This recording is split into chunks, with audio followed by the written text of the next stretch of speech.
오늘 말씀의 제목은 기도의 시작이라는 제목의 좀 낯선 그런 말씀입니다. 그러나 오늘 하나님의 말씀 가운데 우리의 삶의 중심이 되는 하나님을 향한 신앙, 그 기도를 회복시켜 주시는 귀한 시간 되기를 주님의 이름으로 축복합니다. 우리 가정과 관계를 지탱시켜 주는 기초가 무엇일까요? 가정을 지탱시켜 주고 우리 삶에 있는 여러 가지 관계를 유지시켜 주는 바로 그 기초는 대화라고 할 수 있을 것입니다. 아무리 사랑했고 그리고 가까이 살고 있다 할지라도 대화 없는 부부 그리고 대화 없는 부모와 자녀 관계는 파경이고 위기일 수밖에 없습니다. 대화 없는 관계는 사랑도 격려도 위로도 없습니다. 이 어린이복지재단 초록우산에서 2018년도에 초중고등학생 571명을 대상으로 해서 설문조사를 한번 했습니다. 그들이 시간을 어떻게 보내느냐 이 문제를 가지고 설문조사를 했는데 학교 밖 공부, 그러니까 과외하는 거죠. 학교 안에 공부도 있지만 학교 밖에 공부하는 시간이 얼마나 되나 봤더니 190분 정도 그렇게 이제 공부를 한다는 것입니다. 그러니까 하루에 3시간 넘게 이제 평균적으로 3시간 넘게 학원에서 공부하는 아이들의 삶이 그 안에 담겨져 있는 것이죠. 그리고 미디어, TV나 핸드폰을 보는 시간으로 84분을 보낸다 그렇게 이야기합니다. 여러분 그러면 가족과 함께 보내는 시간, 가족과 함께 대화하거나 노는 시간 이 아이들에게 얼마나 될까요? 설문조사의 결과는 13분이었습니다. 13분. 그러니까 하루에 0.9%에 해당하는 그 시간만 13분만 부모님과 대화한다는 거예요. 거의 매일 자녀와 대화하는 부모의 비율은 얼마나 되나 봤더니 매일 대화하는 짧게라도 매일 대화하는 부모와 자녀의 비율은 53.7%, OECD가 한 70%가 되거든요. 그것에 훨씬 더 미치지 못하는 그런 수치였습니다. 대화의 주 장소가 어디냐 봤더니 애들이 학원 끝나고 돌아오는 길에 부모님과 차에서 대화하는 시간이 다라는 거예요. 그 시간 10분, 15분, 20분 요 정도의 시간이 대화의 주 장소와 시간이었습니다. 그 중간중간에 하는 대화까지 포함해서 대화의 내용이 뭐냐 물어봤더니 숙제했니? 학원 도착했어? 카톡으로 보내는 거죠. 카톡으로 보내고 전화하는 학원 도착했니? 그리고 집에 오면 배고프니? 뭐 밥 먹어라. 뭐 이런 말이 대부분의 대화의 중심을 사로잡고 있는 것입니다. 근데 문제는요, 우리나라의 9세부터 만 9세, 그러니까 우리나라 나이로 10살부터 시작해서 25살까지의 연령대에 속한 사람들의 4분의 1이 우울감과 절망감에 사로잡혀 있다는 것입니다. 우울감과 절망감의 그 바탕에는 다른 것이 아니고 대화가 없는 것이 자리 잡고 있는 것이죠. 대화의 부족으로 인해서 가정이 파경을 맞이하고 위기의 문제에 사로잡히는 것입니다. 여러분 이 기사를 접하고 읽다가 보면서 저는 이게 우리 교회의 위기가 아닐까라는 생각을 하게 됐습니다. 전체 기독교 인구 중에 기독교인이 감소하고 있는 추세에 있고 믿는 사람들의 교회 출석률이 점점 추락하고 있습니다. 왜 이런 일이 일어날까요? 교회 건물도 번듯번듯하게 세워지고 그리고 예배도 점점 한국 교회는 세련되어지고 영상 장비, 음향 장비 다 좋아지고 있습니다. 똑똑하고 지혜로운 사람들도 많습니다. 목사님들뿐만 아니라 성도님들도 그렇습니다. 목사님들 가운데 박사들이 얼마나 많은지 우리 성도님들 가운데 세상을 주름잡는 사람들이 얼마나 많습니까? 그런데도 불구하고 교회는 힘을 잃어가고 있습니다. 힘을 잃고 무력감에 빠진 이유가 뭘까? 시대가 많이 달라진 걸까요? 기독교는 혹시 전근대적인 구시대의 유물이어서 이 현대사회 최첨단 시대 정보화 시대에 어울리지 않는 그래서 유럽처럼 서구처럼 하락세를 맞이해야 하는 운명이 기독교의 운명일까요?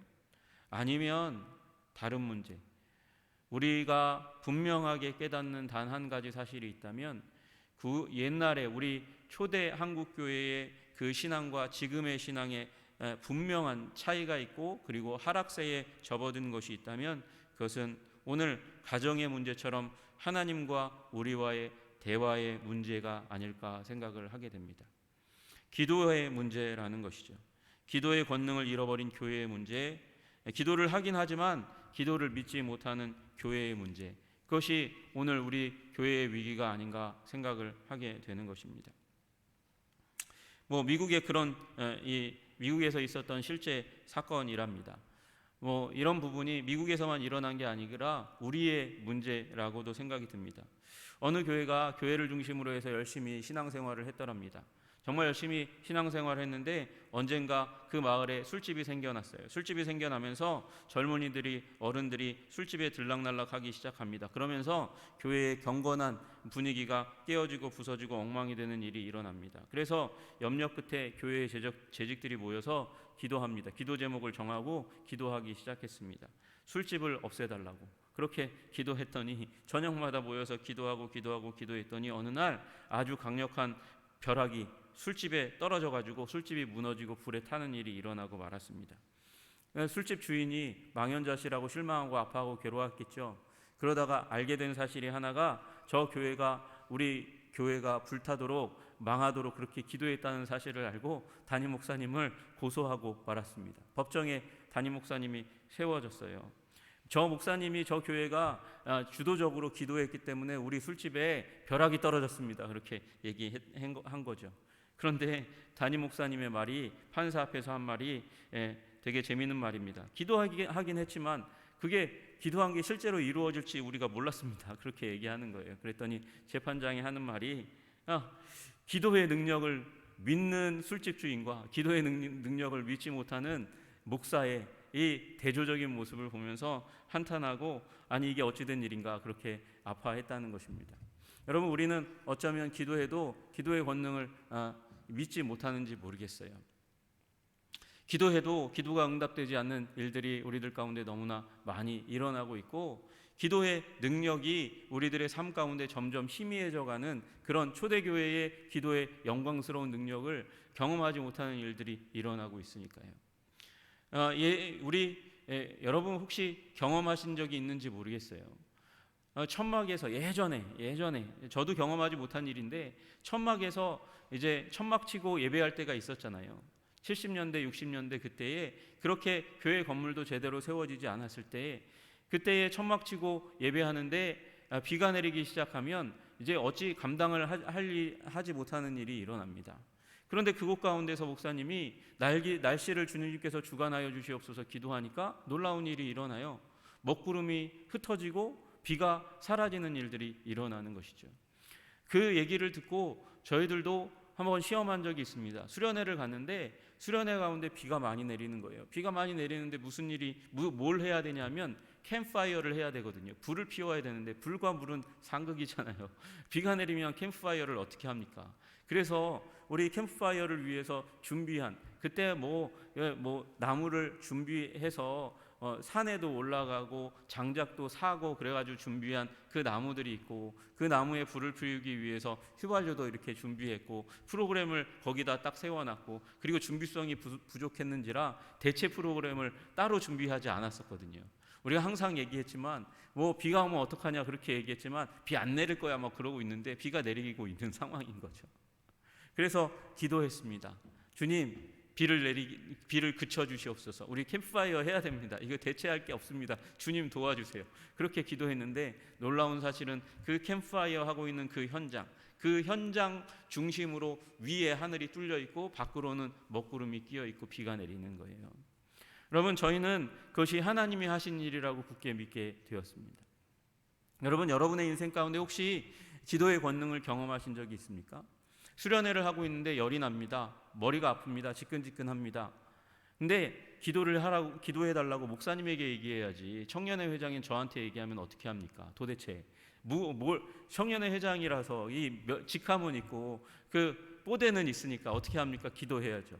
그래서 기도했습니다. 제가 할 수 있는 한 가장 뜨겁게 기도했습니다. 그리고 났더니 1시간, 2시간 후에 그 청년이 하는 얘기가 두통이 사라졌다는 거예요.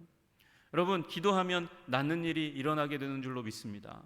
기도의 권능을 믿으시기를 주님의 이름으로 축복합니다. 기도하면 문제가 해결됩니다. 기도하면 캠프파이어 문제뿐만 아니라 우리 삶에 있는 여러 가지 환경의 문제, 어려움의 문제, 환난의 문제가 주님께서 주시는 놀라운 은혜, 기도의 응답 가운데 해결되는 일이 일어나는 줄로 믿으시기를 주님의 이름으로 축복합니다. 목사님의 사모님 한 분 계신데 그 사모님이 정말 용감하신 분이세요. 열심히 목사님을 도와서 사역을 했는데 그 사모님에게 암병이 찾아왔습니다. 고통스럽죠. 사모가 암에 걸렸다니요. 큰 교회입니다. 숨길 수도 없습니다. 이제 곧 소문이 날 거예요. 근데 사모님이 결단을 내렸습니다. 기도로 치유하자. 그리고 그분이 산에 올라갑니다. 산에 올라가서 드디어 하나를 잡았습니다. 뭘 잡았을까요? 소나무를 하나 잡았습니다. 그리고 그 소나무를 하나 붙잡고 기도하는 것입니다. 삼림훼손이 지금은 될지 모르겠지만 그 당시에는 오래전이니까 그 나무를 붙들고 간절하게 기도하는데 그 나무가 하도 기도하며 흔드니까 뽑혔습니다. 나무가 뽑힐 정도로 열심을 다해서 기도했습니다. 기도했더니 그 암병이 떠나가는 기도의 응답이 임하게 되었다는 것을 저는 그분의 간증을 통해서 들었습니다. 여러분, 기도를 통해서 우리의 문제가 해결된다는 사실을 믿으시기를 주님의 이름으로 축복합니다. 여러분, 이 기도가 그런데 쉽지 않아요. 어려워요. 기도의 삶을 열심을 다해서 살아가려고 하는데 또 낭망이 찾아오고 기도가 삶이 되고 삶의 그 기도를 굳건하게 뿌리박기가 쉽지 않습니다. 그러나 여러분 기억하십시오. 너는 내게 부르짖으라 내가 내게 응답하겠고 내가 알지 못하는 크고 은밀한 일을 내게 보이리라. 크고 은밀한 일을 우리가 경험하려면 그러면 주님께 부르짖는 수밖에 없습니다. 기도해야 기도의 응답을 받아 누릴 수 있는 것이죠. 그 기도를 시작하시는 여러분 되시기를 주님의 이름으로 축복합니다. 시작할 뿐만 아니라 시작하신 분은 그 기도의 권능을 누리시는 여러분 되시기를 주님의 이름으로 축복합니다. 여러분, 그 기도를 설명하기 위해서 부모와 아이의 이야기를 좀 시작하려고 합니다. 아이들은 태어나자마자 어떻게 합니까? 태어나자마자 웁니다. 우는 일이 일어나게 됩니다. 울지 않으면 이상한 아이입니다. 문제가 있는 아이예요. 제가 태어나자마자 안 울었대요. 안 울어가지고 애가 태어나자마자 그때는 집에서 태어났거든요. 조산원이 아니라 산파가 와가지고 그렇게 태어났는데 안 우니까 뭐 문제 있나 보다 그러고 저쪽으로 밀어놨대. 실망하기 싫으니까, 아파하기 싫으니까. 그런데 할아버지가 침을 꾹 놓으셨대요. 그래서 놀라서 그때부터 울기 시작했다 하더라고요. 여러분, 태어나자마자 울어야 됩니다. 울지 않는 아이는 문제가 있는 아이입니다. 아이는 그리고 계속해서 그 어린 삶의 과정들 가운데 계속해서 웁니다. 시도 때도 없이 웁니다. 부모가 어떠한 상황과 환경 가운데 있는지 눈치 보지 않고 그냥 계속해서 웁니다. 배고프면 울고요, 싸면 울고요, 불편하면 웁니다, 졸려도 웁니다. 달래달라고요. 그 아이를 사랑하는 부모는 와서 먹여주고 기저귀를 갈아주고 불편한 걸 해소해주고 졸린 걸 달래어주고 울음을 그치게 합니다.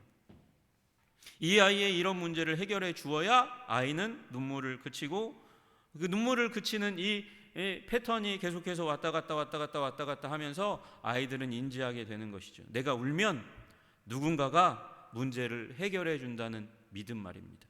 내가 울면 누군가가 내 문제를 해결해 준다. 여러분, 이 울음 응답 사건, 울면 응답된다는 울음 응답 사건을 계속해서 경험하게 되면 믿음이 형성되는 거예요. 믿음이 점점 강해지는 것이죠. 여러분, 이 울음 응답 사건의 핵심은 뭐예요? 믿음입니다. 믿음을 형성하시기 위해서 이 일이 계속해서 아이들에게 일어나는 것입니다. 믿음이 한 자아 안에서 형성되기까지는 경험이 필수적인 거예요. 무엇인가를 경험해야 믿음이 생겨나는 것입니다. 그러나 믿음이 끝은 아니죠. 믿음이 형성되면 그리고 지각이 발달되면 내 울음에 응답한 분, 믿음에 응답한 그 대상에 대해서 도움을 베푼, 은혜를 베푼 그분에 대해서 고마움을 느끼고 감사합니다. 자신의 문제를 끊임없이 해결해 준 부모라는 존재에 대해서 감사하고 존경하고 사랑을 담고 그에게 가까이 와서 부모님에게 가까이 와서 말을 걸기 시작하고 대화를 하기 시작합니다. 물론 대화의 처음 시작도 대부분 뭘 해달라, 뭐 해달라, 뭐 사달라, 뭐 이런 말로 가득 차 있지만 그 지각이 성장해 가면서 이제는 부모의 마음과 부모의 생각과 부모의 뜻을 읽어가는 일들이 일어나는 것이죠. 그래서 경험을 통해서 믿음이 생겨나고 그 믿음을 통해서 교제, 사귐 가운데 들어가게 되는 것이 우리 인간의 삶의 과정인 거예요. 여러분, 이것이 하나님과 관계에서도 마찬가지로 일어나는 일이라는 사실을 우리가 기억해야 합니다. 우리들에게도 선천적으로 기도의 모듈이 이렇게 심어져 있어요. 그래서 신자나 불신자나 여러분 기도하는 것이죠. 문제가 생기면, 환난이 생기면, 어려움이 생기면 자연스럽게 기도가 터져나오는 일이 일어나는 거예요. 아이들에게 선천적인 울음 능력이 주어진 것처럼 우리 인류에게는 사실은 절대자를 찾고자 하는, 문제와 환난을 만나면 누군가에게 문제를 해결해 달라고 그렇게 그 기도라고 하는 것을 하는 그런 모듈이 숨겨져 있습니다. 그런데 그 기도를 우리 크리스찬의 기도와 동일시해서는 안 되죠. 여러분, 세상에 저 앞에 이 잡신을 향해서 기도하는 그들의 기도, 여러분 잡신도 기도에 응답합니다. 여러분 유교나 불교나 도교를 믿는 사람들이 허황된 것을 믿는 것이 아니에요. 그들에게도 영적인 존재가 있어요. 우리 대만에 가서 선교 사역하시는 선교사님 얘기를 들어보면 자기가 가가지고 관우에게 예배 드리는 거, 도교의 예배를 이렇게 옆에서 이렇게 보는데 갑자기 그 사람들이 쫙 모여 있고 아무도 없는 그 마당에, 잔잔한 그 마당 가운데 갑자기 한 줄기 큰 바람이 휙 일면서 그 중간에서 먼지가 확 일어나는 사건이 그 제사장의 그 제사를 통해서 일어나는 걸 보게 됐다는 거예요. 깜짝 놀랐대요, 본인도. 여러분, 귀신의 역사가, 잡신의 역사가 다른 종교에도 있어요. 여러분, 무당이 하는 일 가운데 신비한 일이 일어나요. 그러니까 사람들이 거기에 몰리고 거기에 자꾸 자신의 재물도 갖다 놓고 자신의 운명을 거는 거예요. 몇백만 원, 몇천만 원을 갖다가 쏟아붓는 거예요. 그러나 여러분, 그 곳 가운데 없는 곳이 있어요. 없는 것 하나가 있어요. 무엇인지 아십니까? 여러분, 그들이 기도에 응답하는 경험을 갖는데 그들이 섬기는 신을 더욱더 알아가려고 하지 않아요. 최종적인 단계가 일어나지 않아요. 그 신을 사귀고자, 더 가까이 알고자 하는 일이 일어나지 않는 거예요. 여러분, 이 마지막까지 갈 수 있도록 만들어주는 게 기독교의 기도예요. 그것이 미신과 다른 종교의 기도와 우리의 기도가 다른 것이고 우리가 섬기는 하나님이 다르기 때문에 이런 일이 일어나는 것이죠. 여러분, 어떻게 우리 가운데 이런 다른 차원의 기도가 만들어집니까? 다른 차원의 기도가 만들어지는, 생성되는 이유가 있다면 그것은 하나님께서 기도를 우리들 가운데 시작하도록 만들어주시기 때문에 그런 거예요. 여러분, 사도행전 2장 38절에 뭐라고 말씀하시냐면, 베드로가 이르되 너희가 회개하여 각각 예수 그리스도의 이름으로 세례를 받고 죄사함을 받으라. 그리하면 성령을 선물로 받으리니. 성령을 선물로 받는데요, 예수님을 구주요 주님으로 믿는 사건, 그 앞에는 여러분 회개의 사건이 일어나야 돼요. 내 마음대로 내 뜻대로 살아가니까 내 삶이 엉망이 됩니다. 질서가 없습니다. 주님 내 마음 가운데 들어오셔서 나의 죄를 다 탕감하시고 십자가에 달리신 그 예수님께서 나의 죄를 다 탕감하신 것을 믿습니다. 구원해 주신 것을 믿습니다. 주님을 나의 구주요 주님으로 믿습니다. 내 마음 가운데 영접합니다. 그래서 예수님이 내 마음 가운데 들어오는 거예요. 성령님으로 들어오시는 거예요. 성령을 하나님의 영, 거룩한 영일 뿐만 아니라 하나님의 영, 또 그리스도의 영이라고 성경은 말씀하거든요. 우리가 예수님을 구주요 주님으로 믿을 때 성령님을 선물로 우리 마음 가운데 주시는 거예요. 그런데 이 성령님의 헬라어 원어가 루아흐라는 단어거든요. 루아흐라는 단어예요. 이 단어는 바람이라는 뜻도 있고요, 숨이라는 뜻도 있고요, 영이라는 뜻도 있어요. 여러분, 이 말을 잘 생각해 보면 이 일이 창세기적인 사건의 재현이라는 걸 우리는 보게 되는 거죠. 성령을 선물로 받으리라. 창세기 2장 7절에 여호와 하나님이 땅의 흙으로 사람의 모양을 지으셨어요. 흙으로 사람의 모양을 만드셨어요. 그리고 생기를, 숨을 그 코에 불어 넣으시니 사람이 생명이 된지라. 여러분, 주님께서 만약에 정령 죽으리라 그 말씀에 완전히 응하셨다면 아담과 하와는 그 자리에 죽어서 흙이 됐을 거예요. 그러나 하나님께서 인류에게 주님께서 인류 역사에 구원의 역사를 베푸시기 위해서 그들을 살려주시고 그 에덴 밖으로 내보내셨죠. 그런데 훼손됐어요. 기도해도 기도가 되지 않아요. 하나님과 교제하고 교통하는 그 에덴의 삶이 온전히 아름답게 이루어지지 않아요. 그런데 예수님을 믿을 때에 이 성령께서, 하나님이 아담에게 불어넣어 주셨던 그 생기를 우리들 가운데, 성령이 우리들 가운데 다시 들어오심으로 말미암아 우리가 완전히 회복된 존재로 살아갈 수 있는 그런 존재가 되는 것이죠. 영적인 어린아이가 되는 거예요. 여러분, 어떻게 됩니까? 영적인 어린아이 가운데 성령님이 들어오셨어요. 내 마음의 집, 내 마음의 집 가운데 이제 나의 영과 성령이 함께 사시는 거예요. 함께 있는 거예요. 함께 거하는 거예요. 여러분, 16절에 뭐라고 쓰여져 있습니까? 성령이 친히 우리 영과 더불어 우리의 마음 가운데 계시는 거예요. 여러분, 성령의 이름이 무엇입니까? 컴포터라는 의미가 있어요. 우리 옆에 와서 우리를 강하게 하시는 분, 우리를 힘있게 하시는 분, 우리를 성장시키시는 분이 성령님이시란 말이죠. 성령님이 오셔가지고 우리 내 마음의 집 가운데 나의 영과 함께 더불어 계시는 거예요. 더불어 계시는 거예요. 더불어 계시면서 무슨 일을 할까요? 하나님의 일을 하시는 거예요. 우리를 하나님의 뜻에 맞게 하나님의 아름다운 존재로 그렇게 성장시켜 가는 일이 일어나는 거죠. 영적인 어린아이가 됐습니다. 영적인 어린아이가 되었고 성령님이 우리 가운데 오셨으니까 우리가 어린아이의 일을 하는 거죠. 어린아이의 기도를 하는 거죠. 주님 도와주세요. 주님 함께 해주세요. 주님께서 문제를 해결해 주세요. 그렇게 하다 보면서 성령님을 통해서 우리가 알게 되는 사실이 있어요. 하나님은 사랑이시구나. 하나님은 사랑으로 우리들과 함께 하시는 분이시구나. 15절에 보니까 너희는 다시 무서워하는 종의 영을 받지 아니하고. 여러분, 종의 영이 사로잡히면 대부분 주인이 좋은 주인이 없어요. 인류 역사 가운데 통틀어 봐도 주인 중에서 좋은 주인이 별로 없어요. 힘을 가지면 타락하게 되는 게 인간의 본성이에요. 그 힘을 가지고 사람들을 학대하고 어렵게 하고 종들을 죽이고 아프게 하는 일들이 인류 역사에 가득해요. 그 종이 되면 두려움 가운데 사로잡힐 수밖에 없거든요. 여러분, 무당들, 그들을 불쌍히 여겨야 돼요. 그들이 자신이 모시는 신 때문에 구슬하면 몇백만 원, 몇천만 원을 한꺼번에 벌지만 여러분, 그들이 알아요. 자기가 모시고 있는 신이 언젠가 내가 배반하면, 내가 쓸모없어지면 나도 해하고 죽일 거라는 사실을 알고 있거든요. 그게 무당의 운명이에요. 자기가 모시는 신에 의해서 버림받고 저주받게 되는 것이. 왜요? 귀신은 원래 저주의 존재니까. 무서워하는 종의 영을 받은 자들은 이런 두려움과 슬픔과 아픔 가운데 살아갈 수밖에 없어요. 그런데 성령님은 우리 가운데 오셔서 우리의 울부짖음과 우리의 기도와 우리의 소원을 들어주시다가 결국은 우리로 말미암아 그 하나님의 사랑을 경험하게 하시다가 우리 입술 가운데 한마디 말을 내뱉게 만들어요.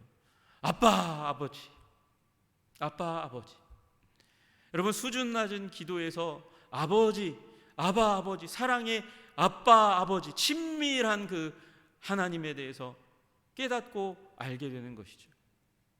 여러분, 아빠라는 말은 인류가 배울 수 있는, 엄마, 아빠라는 말은 인류가 배우는 첫 번째 단어입니다.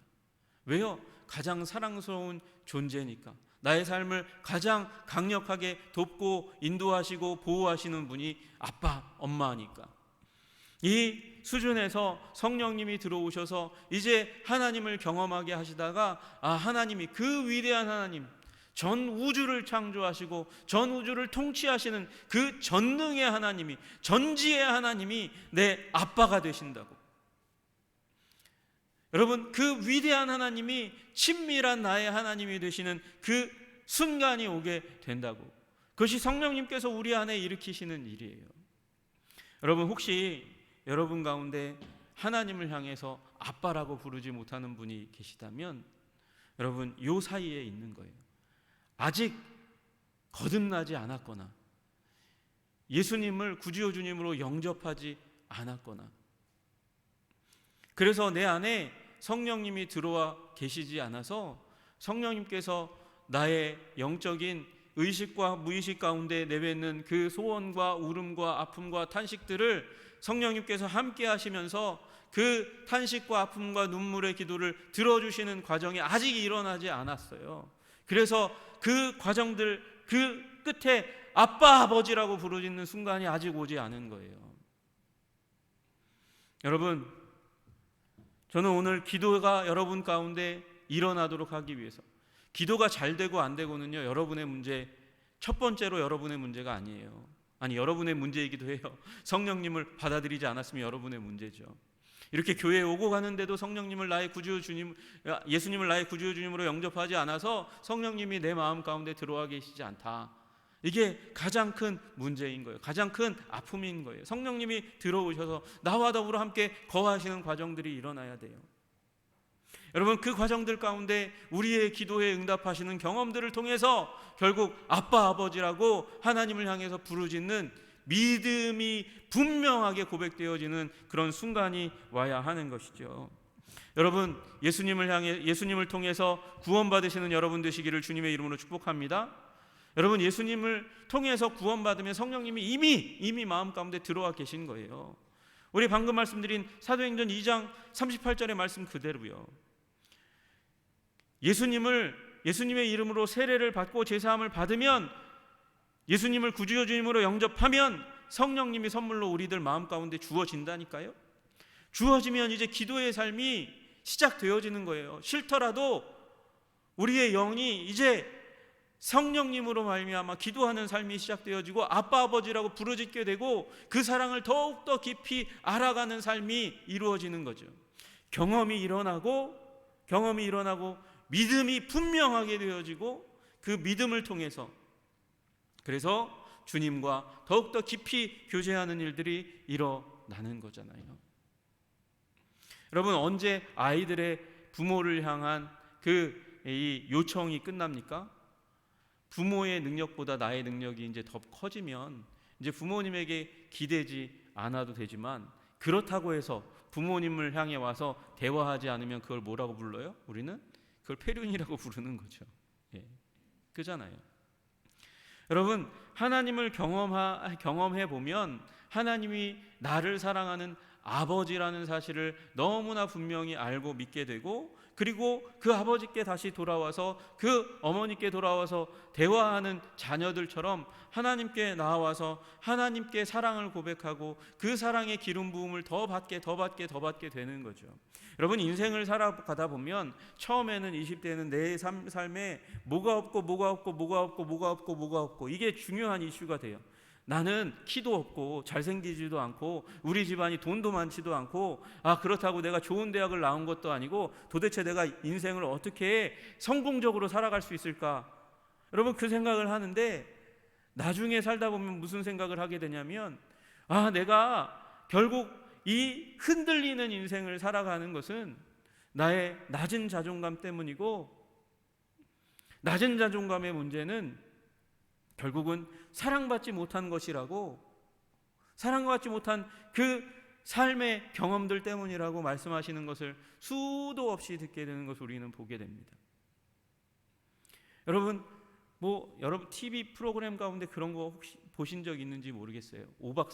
여자분인 오 박사님이 나와가지고 성공했어요. 이미 성공한 사람들이에요. 연예인들, 잘 나가는 사람들인데 그들과 만나서 대화하다 보면 그들의 마음 가운데 문제가 있어요. 그 문제는 조건의 문제가 아니더라고요. 마음의 문제지.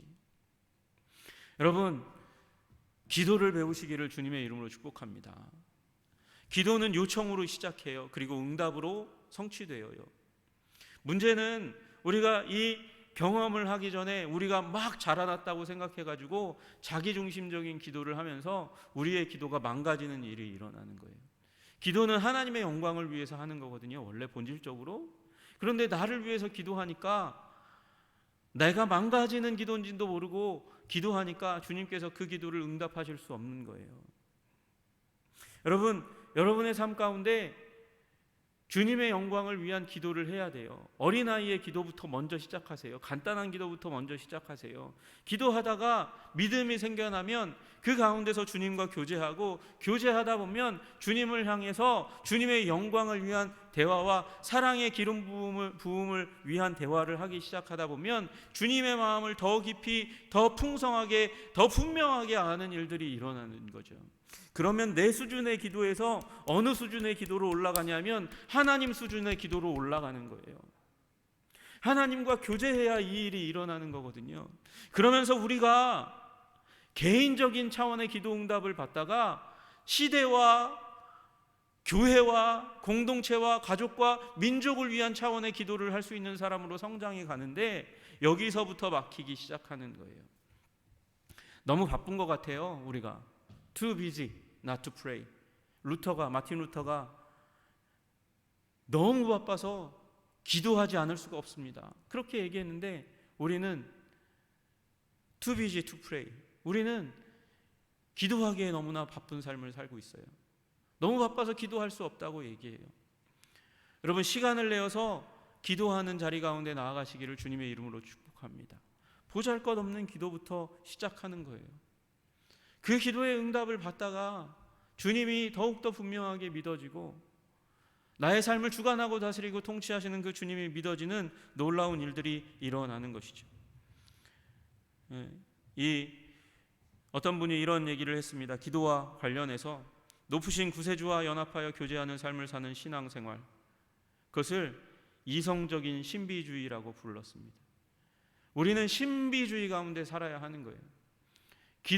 기도가 응답되리라는, 하나님께서 우리의 삶에 관심을 가지시고 응답하시리라는 그런 신비주의를 가지고 살아야 한다는 거예요. 이성적인, 여러분, 어떤 사람들은 이 신비주의에 빠지기 위해서 정신을 내려놓고 기도하는 종교가 있어요. 그렇지 않다는 거죠. 이성을 바짝 차리고 그럼에도 불구하고 하나님께서 우리들의 삶에 기적과 놀라운 사건들을 일으켜 주시리라는 신비주의에 빠져야 된다는 거예요. 주님은 그분의 백성들과 교통하며 만나고 대화하며, 거룩한 백성들은 하나님을 의식적으로 사랑하며 서로 교감을 나누는, 교제를 나누는 그 순간 가운데 들어가야 한다는 것입니다. 여러분, 신앙의 생활은, 참다운 신앙의 생활은 차갑지 않아요. 사랑하고 교통하는 열정과 온기가 그 삶 가운데 느껴져야 하고, 그 뜨거운 삶, 열정과 온기가 가득한 뜨거운 삶은 기도의 엔진이 돌아갈 때 비로소 가능한 삶이라는 것이죠. 하나님과 나누는 교제의 감정, 기쁨, 그것이야말로 신앙의 본질이고 정수라고 이야기합니다. 여러분, 우리 절대자의 창고는 결코 바닥나지 않습니다. 우리 지혜자의 지혜는 결코 막다른 골목을 만나지 않습니다. 우리 전능하신 하나님, 대통령을 만나는 것도 특권인데 전능하신 하나님을 만날 수 있는 기회가 여러분과 저에게 주어졌습니다. 그게 기도입니다. 한계가 있는 연약한 인간이 절대적인 존재인 하나님을 만나 우리의 마음과 생각을 제한 없이 아뢰고, 아들인데 얘기 못할 게 뭐가 있습니까? 얘기 못할 게 어디 있습니까? 우리의 마음과 생각을 제한 없이 아뢰고 주님의 사랑과 붙드심과 아름다움을 경험하는 기도의 삶, 문제와 위기에서 해방되는 위대한 특권을 갖게 되는 기도의 삶 가운데 주님께서 우리를 초청하고 계십니다.